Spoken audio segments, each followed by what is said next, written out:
Welcome back to the Porcupine Presents and our February love poem series, a daily celebration of love in all its beauty, its ache, and its impossible contradictions. Today's poem is one of the most famous love poems of the 20th century.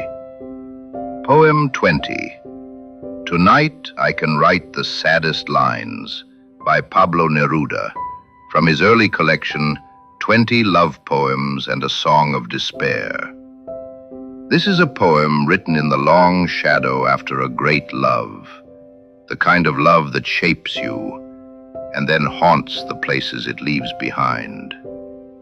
Neruda captures the way longing echoes through memory, how desire fades but refuses to disappear, and how the loss of a beloved becomes a kind of weather in the soul.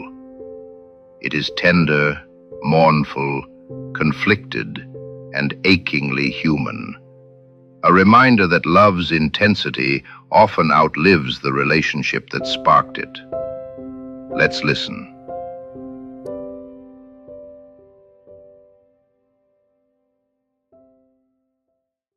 Poem 20. Tonight I Can Write the Saddest Lines, by Pablo Neruda, translated by Stephen Tapscott.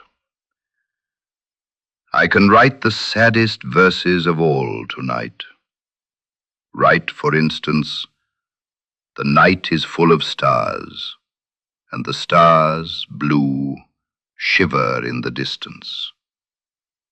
The night wind whirls in the sky and sings. I can write the saddest verses of all tonight. I loved her, and sometimes she loved me too.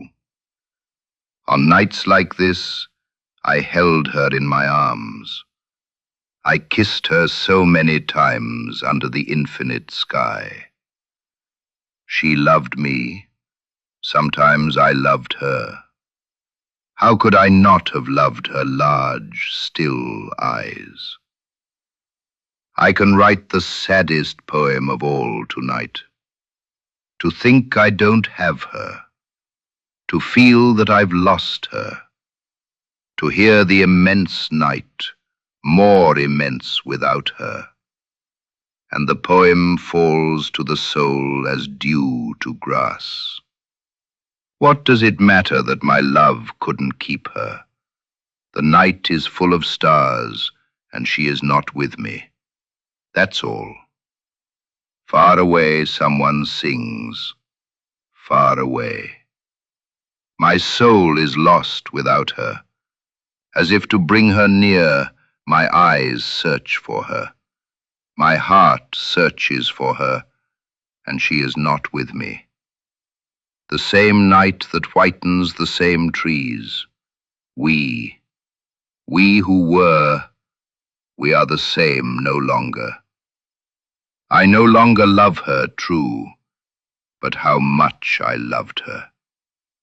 My voice searched the wind to touch her ear. Someone else's.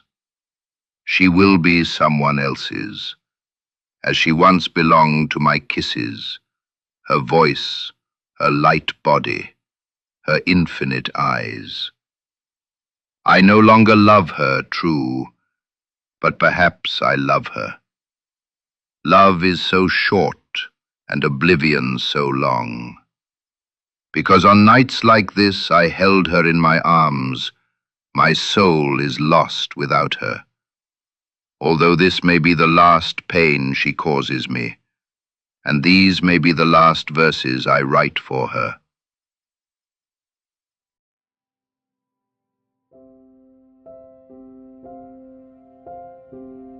Neruda's poem is both simple and devastating.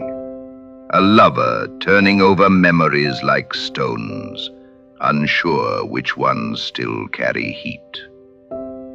One of the most striking elements is the poem's contradiction. I no longer love her, true, but how much I loved her. I no longer love her, but perhaps I love her. That vacillation isn't a flaw of logic, it's the truth of grief. When love ends, the heart often lingers behind, even as the mind tries to move forward. Neruda gives voice to that emotional whiplash, that uneasy middle place between love and forgetting.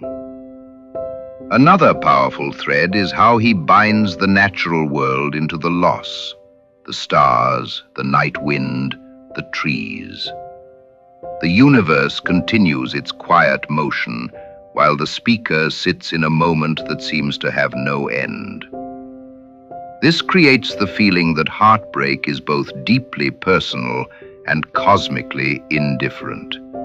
And of course, the line that has echoed across a century, "Love is so short and oblivion is so long." It's one of the most concise expressions ever written about the disproportion between how quickly love can vanish and how slowly its absence fades. Poem 20 reminds us that even when love is over, its afterglow, or its shadow, can remain part of us. And sometimes the act of writing, of remembering, is the only way to touch that former self again. Join us tomorrow as we continue our month-long journey through love's many languages and landscapes. Pause